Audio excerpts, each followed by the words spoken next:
Hi, I'm Steph Palermo, and I know you hear me talking about feeling groovy and doing groovy things and having fun and enjoying your life. But what does that actually mean when you have to wake up every day to an ever-growing list of to-dos? And then, of course, there's those shoulds. I should meditate. I should get on a diet. I should go to yoga. I should rest. I should do all these things to feel good. I should travel. Well, I'm offering you a chance to actually feel and embody what groovy is, what feeling amazing is. Join me in Terracini, Sicily. You will not regret it. We are going to have an amazing time, and you will actually feel what living really is, what knowing your purpose is.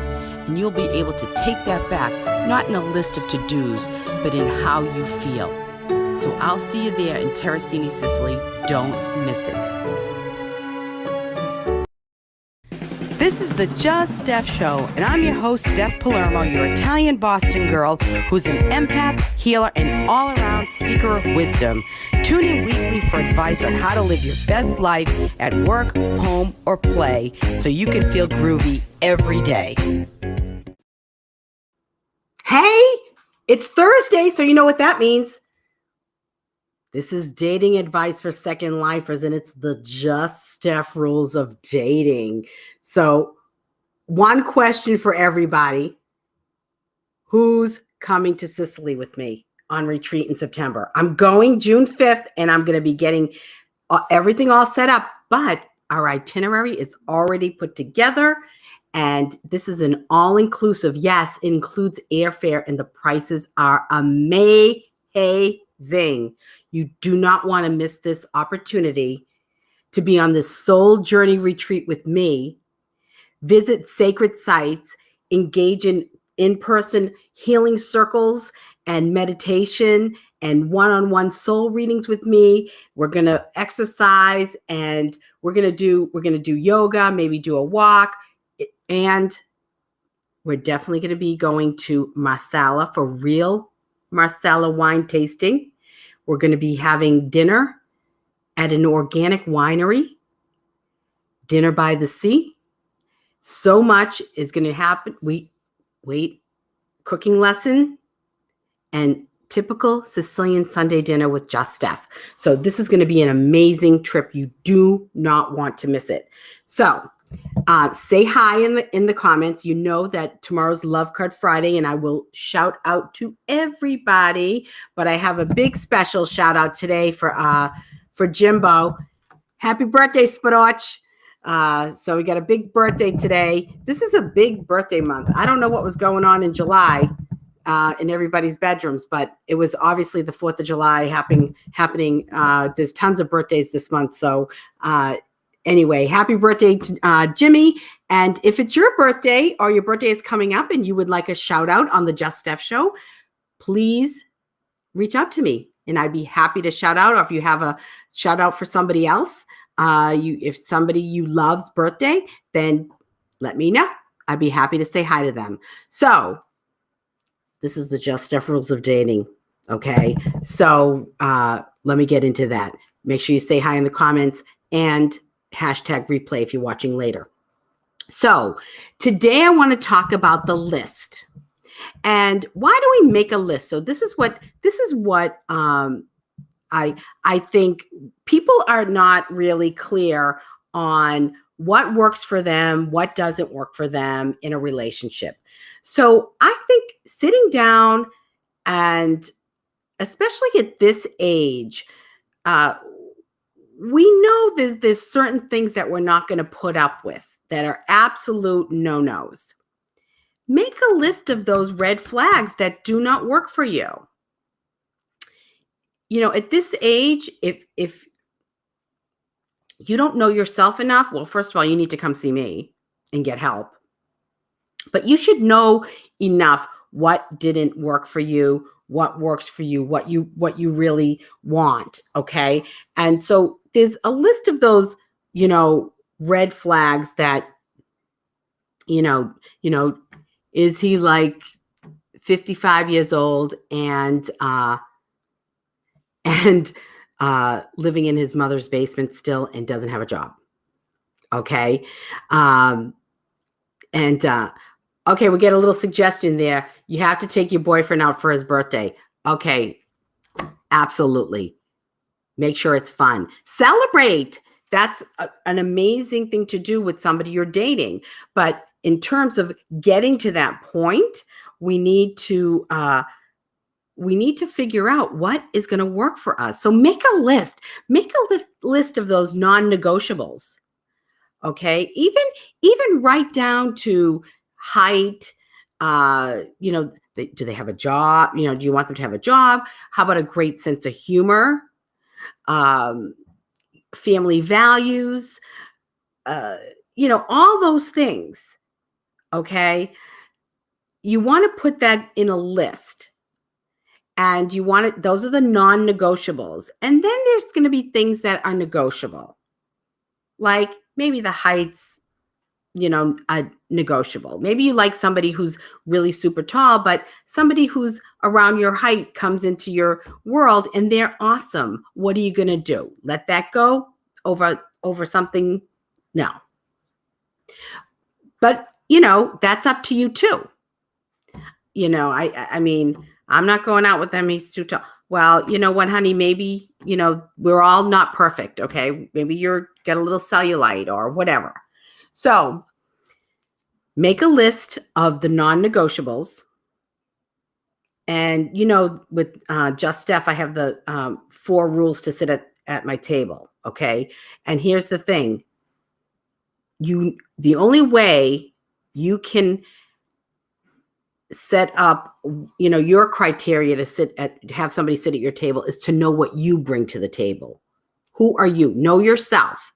So you have the, are they worthy to sit at your table? So, those are your non-negotiables. Do they have a job? Are they super fun? Are they clean? Do they dress nicely or appropriately? Are you able to, take them out and not be embarrassed? Whatever that is, can they meld with your friends? Are they this, if you want somebody that's the same ethnicity as you or your same religion? This is important. And I'm going to tell you, for me, I know, and I can be friends with anybody, any religion, any whatever, but I won't go out. I won't date somebody who's not a Christian, because I just think having differences like that is something that you can avoid. We already have enough differences. We can be brought up exactly the same way. Everybody's, say we're all Sicilians or Italians and brought up the same way. And still you have to deal with those differences. So why not choose some of those things that will make life a little bit easier? Okay. So that's your, do they, are they worthy to sit at your table? Do they belong there? Do they have those non-negotiables that you're looking for? Number 2, do they know your gift? Do they know the gift in you? Do they see your amazingness like you see theirs? Okay. Are they amazing? And then the third one, do they want to be at your table? Sometimes you have these guys that are, or girls too, and I hear this from both sides. This is not, this is both, that don't want to settle down. They want to be at everybody's table. Well, if you want to be at everybody's table, you're not going to be at my table. And then, of course, are they free? Are they legally and, more importantly, emotionally free to sit at your table? And this is an important one, because it's the emotional part that is really imperative. If they are tied up, and it could be even tied up with their kids, they could be divorced many years. They could be tied up with problems, or they don't want to take the time out of their job. Maybe they're working. Maybe they never want to, they don't have the time for dating. So they're not free. They're not free. They're not free emotionally. They're not free physically. They're not free in their mind. Those are your, the criteria to sit at your table. So you're making your list. Make a list of those things that are super important to you. And start asking questions. Where do you like to go out to eat? What's your favorite restaurant? And you know why? Because then you see where they're at. If your date likes to go to places like the Four Seasons and the Ritz, and you really want to stay at your local bar, that's not going to work in the long run. It really isn't. There's two different thought processes there. If you like to dine at places like Abe and Louie's, and your guy just wants to hang out at Taco Bell, there's a very big difference there. So that will help you when you start to ask questions. What's your favorite restaurant? What do you like to do in your spare time? Here's a great one. This is how you know if you had nothing to do, what would you be doing?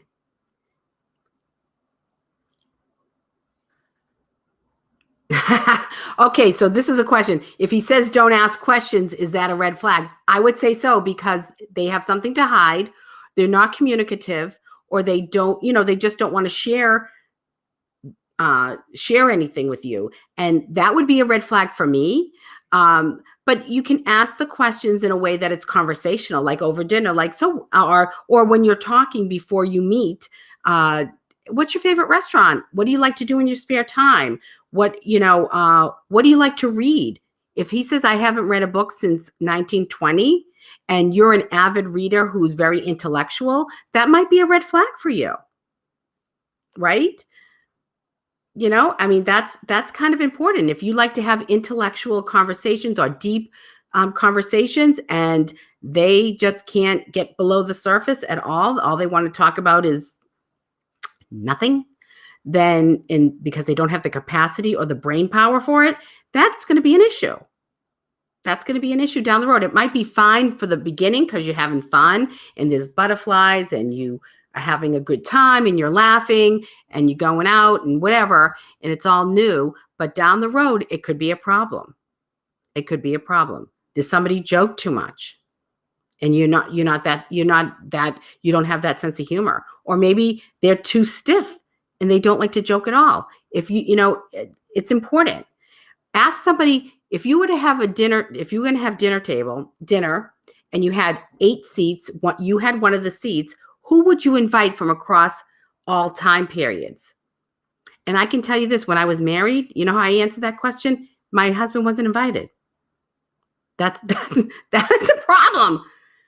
I always had, great scholars, and, not that he was very intelligent, but he is very intelligent, but he's, he wasn't conversational or didn't have the depth to talk about anything that was interesting for me, or, didn't want to. So, you'll know by them answering these questions, what works for you and what doesn't.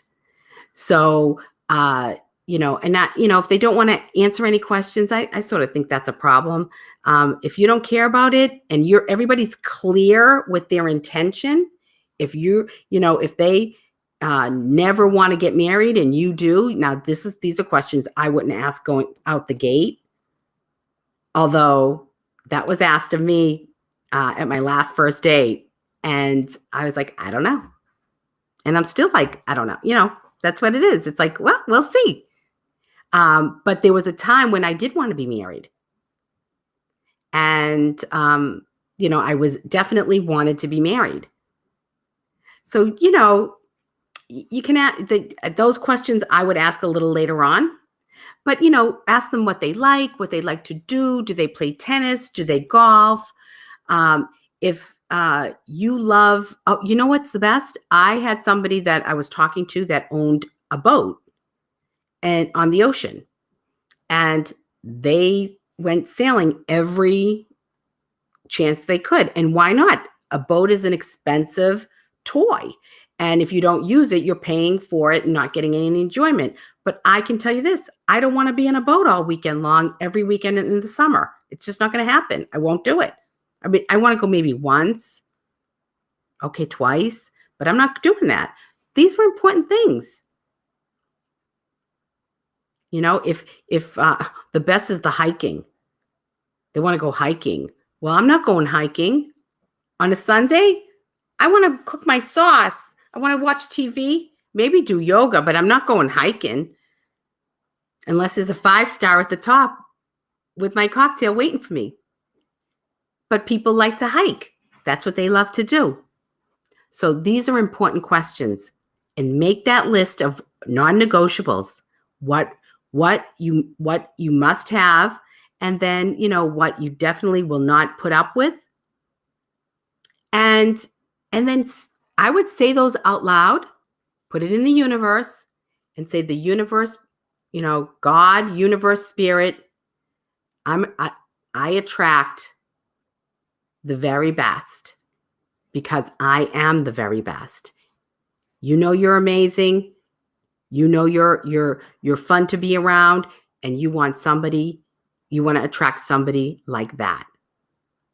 So that's what I have. I hope you'll come to Sicily with me, right? I'm going in September. It's going to be amazing. It's going to be a week-long retreat.